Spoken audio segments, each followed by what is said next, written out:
Աղաղ միջավայր է։ Շնորհակալություն։ Շնորհակալություն, Սոնա Ղազարյան։ Պարոն Հարությունյան, հարցից հարց առաջացավ, ձեր տեսակետից ես այսպես հասկացա, որ դուք ասում եք, որպեսզի հակադրություն չառաջանա, մնանք ԵՄ-ի համագործակցության այս դրամաբանության մեջ, որ այս պահին կա, ՍԵՊԱ-ի կիրարկում, տնտեսության առումով շարունակենք ԵԱՏՄ համագործակցությունը։ Միաժամանակ դուք ասում եք, որ կախվածությունը մեկ կենտրոնից, բնականաբար լավ չէ, ինչ կենտրոն էլ դա որ չլինի։ Հիմա հարցս այսպես ձևակերպեմ։ Մեր առևտուրը ԵԱՏՄ-ի հետ ավելացել է նաև այն հիմքով, որ մենք նույն մաքսային միության անդամ ենք։ Այո, Եվրոմիությունը մեզ հետ տարբեր գործիքներ է կիրառում, վերջերս հայտարարվեց նաև ATM-ի մասին, եւ սա խթան է։ Դուք գիտեք, որ կառավարությունը նաև այլ գործիքներ է կիրառել, որպեսզի խթանի դեպի արևմուտք, մասնավորապես դեպի ԵՄ, ուրեմն արտահանումը։ Հիմա հարցս հետեւյալն է։ Եկեք միասին մտորենք, թե ինչպես ձեր ասած բանաձևում հակադրություններ չստեղծելու տրամաբանությամբ դուք որպես հանձնաժողովի նախագահի թեկնածու ինչպես եք այդ առանց հակադրություններ ստեղծելու ԵՄ այդ հարաբերությունները զարգացնելու, որտեղ ուզում եմ հիշեցնել, որ խորհրդարանում կա արտաքին բլոկի հետ կապված 3 հանձնաժողով, արտաքին հարցերի հանձնաժողով, ԵԱՏՄ հանձնաժողով եւ տարածաշրջանային համագործակցություն եւ ԵՄ հանձնաժողով։ Հիմա դուք չեք հավակնել նախագահել այս երկու նախկին նշածած հանձնաժողովները հենց ԵՄ-ն եք ուզել։ Դա նշանակում է, որ դուք խորհրդարանում լինել եք դրոշակագիրը դիվերսիֆիկացման դեպի ԵՄ։ Հիմա դրա գործիքներից մեկը DCFTA-ի կնքելն է։ Ձեր դիրքորոշումը այս փաստաթղթի մասով։ Շնորհակալություն Տիկին Ղազարյան հարցի համար։ Տիկին Ղազարյան, տեսեք, ես կողմ եմ հետևյալ տրամաբանությամբ աշխատելուն եւ առաջ գնալուն։ Այսօրվա դրությամբ Հայաստանի Հանրապետության օրակարգում ըստ երկրի բարձրագույն ղեկավարության գլխին գտնվող անձ վարչապետի պաշտոնապես հայտարարվել է, որ չկա քաղաքական օրակարգ Եվրոմիություն թե ԵԱՏՄ։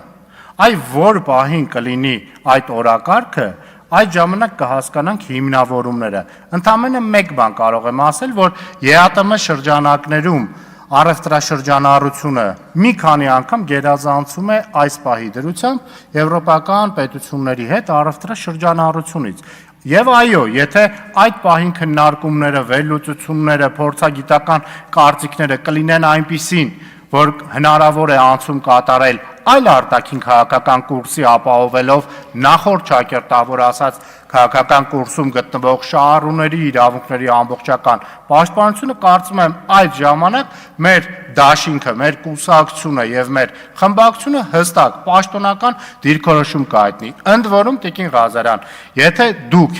կամ ձեր խմբակցությունից ինչ-որ մեկը կարող է այս պահին մոտենալ այս ամբիոնին եւ պաշտոնապես հայտարարել, որ Հայաստանի Հանրապետության քաղաքական օրակարգում այսօր այդ հարցը մտել է, մենք առավել շուտ կփորձենք ձեզ պաշտոնապես արձագանքել։ Շնորհակալություն։ Արձագանք։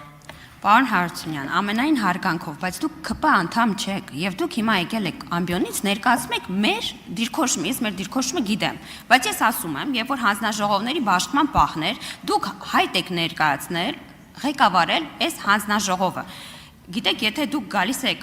պաշտպանելու խորհրդարանական մակարդակով եվրոինտեգրման մեր տեսլականը, թույլ տվեք դա մենք անենք եւ մենք դա անելու ենք հանձնաժողով։ Հիմա իմ հարցը հետեւյալն է.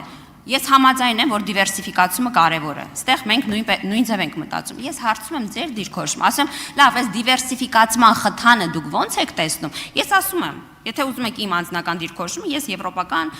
ինտեգրման գործընթացների տիրապետում եմ, հա, մասնագիտացված մակարդակով։ Ես ասում եմ, ես առաջարկելու եմ վարչապետին ստորագրել կամ սկսել բանակցել DCFTA-ը։ Սա է գործիքը իրական դիվերսիֆիկացման։ Հիմա հարցնում եմ, դուք հավակնել եք եւ ուզում եք տեխնացու լինել։ Ո՞նց եք սպասարկելու մեր արտահանումը դիվերսիֆիկացնելու ձեր օրակարգը։ Տիկին Ղազարյան, տեսեք, ես նորից ի սկզբանե իմ հայտնած միտքը ստիպված եմ կրկնել, Եվրոպական միության անդամ դառնալու եվրոինտեգրման process-ը եւ այն հանձնաժողովը